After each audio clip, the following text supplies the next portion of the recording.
They say nobody truly hates you. They just hate the perceptions they have about you. Take some time to think about that, because I've been taking some time and I've been thinking, what does it really mean? And I came to the conclusion that a lot of the things is psychological, 99% psychological. People think what they want to think about you, and it does not matter if you don't fit their shoes or if you don't fit the perceptions they have about you.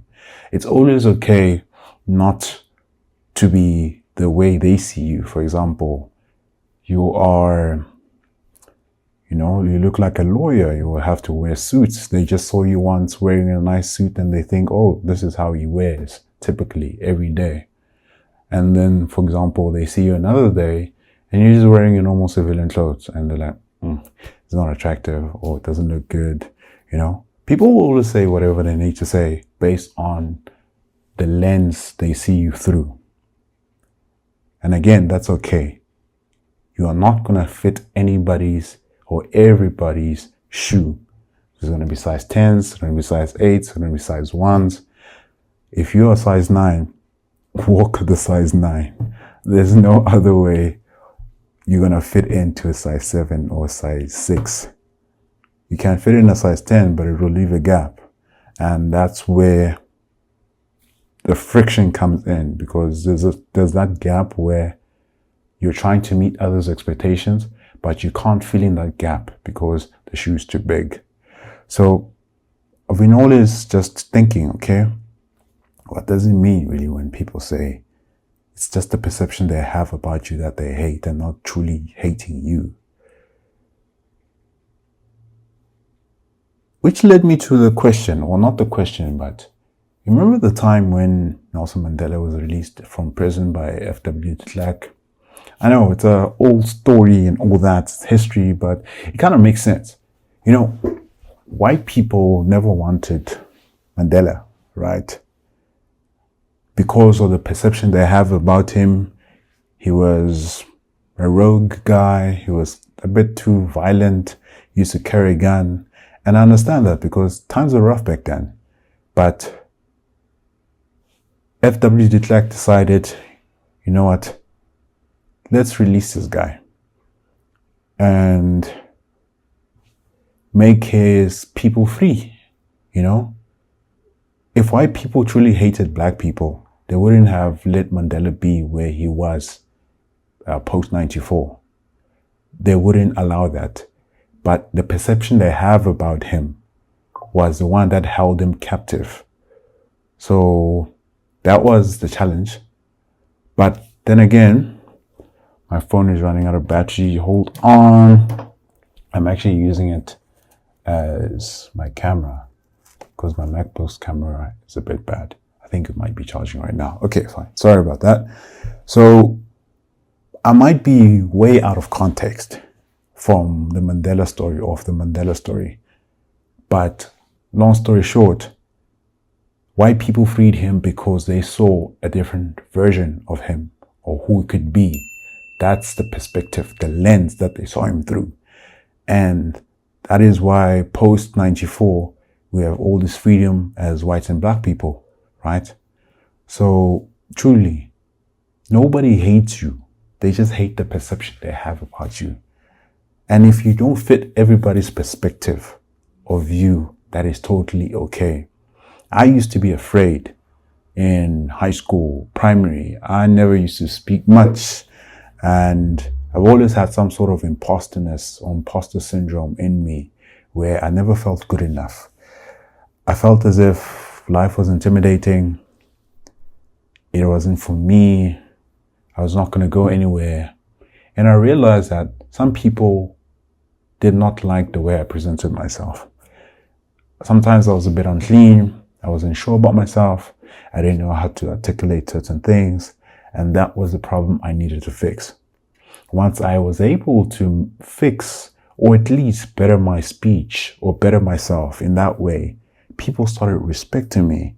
Like, oh, he can put his words so well. He knows what to say and why he's saying it. And yeah, I can say things at the right time. Sometimes I don't know how to say things at the right time. And I used to say them at the wrong time because I was still figuring out, okay, how should I articulate things? When is the right time to speak to this person? How should I approach?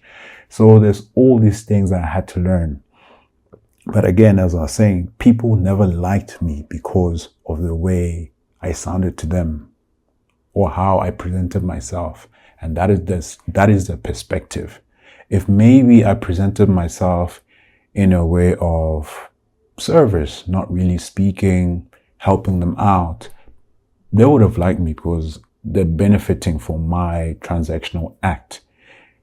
Yeah, for lack of a better term. So understand that people will judge you.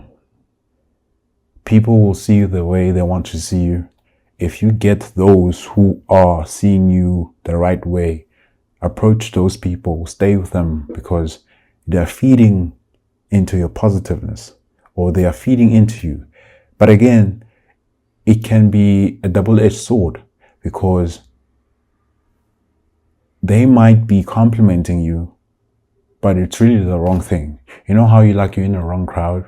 You always for example, your friends are always drinking, you're always out partying, and you're doing all these things, but they know that you can never become better than them if you stick with them. They trap you in that way from becoming a better version of yourself. That could be the double-edged sword, where if people are not judging you, they are not seeing you differently, they're just seeing you as part of them, you will not grow in that way because they're not giving you feedback. So it's good to have feedback. It's good sometimes for people to see you differently so that you can try and upscale or become better. Because as all humans, we all have blind spots. And those blind spots, if we don't know them from other people, they will block us from advancing. We'll think life is just good. Nothing's wrong with me, so I can just continue the way I want to continue. So it's always like this. I found something on the internet and it says, character is who you are when nobody's watching. Reputation is what people say about you. Perception is how people interpret you. These three things are not the same. The challenge is to spend more time building your character than defending your reputation. Your character is more important. How you make yourself, how you build yourself, how you view yourself is more important than your reputation. If people know you as a smart guy, that's fine. It's great. But they can know that you are hard to, one day, based on your character, they can see that you're a hardworking person. You really put the work. You really you're not just smart, because some people have the perception that smart people are just lazy. And you might be smart, but also a hardworking person. You know how to put action. Your character is always important than your reputation, because reputation is what people know about you, but your character is what you know about yourself and what God knows about you. So always work on your character. This quote made me realize that a lot of the things in our lives are psychological. And if we're not aware of them, they will damage us. We will continue to try and impress people because of the perception they have about us. We will continue trying to people please and not get ahead because we're trying to fulfill other people's dreams.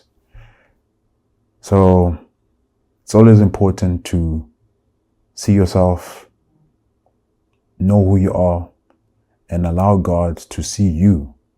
This is the verse that I found, and it is 1 Samuel 16 verse 7. It says, man looks at the outward appearance, but the Lord looks at the heart. Always remember that people may misunderstand your actions. People may question your motives. People will create stories about you, but God sees your heart. Jesus himself was misunderstood. Some called him a teacher. Some called him a blasphemer. Some called him the Messiah and believed he was the Messiah. And others demanded his crucifixion. Not everything is going to be roses and flowers or whatever you may say. It's always going to be tough. Some people say that the road to hell is paved with good intentions. Sometimes I think the road to hell is also paved with bad intentions. It's not always good intentions, but again, people always judge you. The way they saw Jesus and how they completely had different perspectives about him is the same way people are going to see you. And that's okay. So the lesson is very important. Just stop trying to entertain people or create a version of you based on what they thought about you. Just live your life with integrity, and I think you'll be fine. This is what I was thinking about the other day. I didn't know what I was going to say really, because I was just thinking, am I going to phrase it right? Am I going to articulate it right? What are people going to think? And this might help somebody who really needs it. Just know that you can go through life without worrying about what other people think, because it's just the perspectives that they have about you. If they truly knew who you were, they'd love you. But if they just saw one part of who you are, then they'll easily make a judgment and think that, nah, he is not the person for me, or I don't like that person. It's always good to be humble. Humility is always the key. So I just want to leave you with that nobody truly hates you. They just hate the perceptions they have about you. Yeah. I did not even introduce myself. I feel embarrassed. Anyways, yeah, I'm Dumisani. Thank you for watching. Please do subscribe, share, like, share this far and wide, obviously, to somebody who might find value out of it. And thank you for watching. See you in the next one.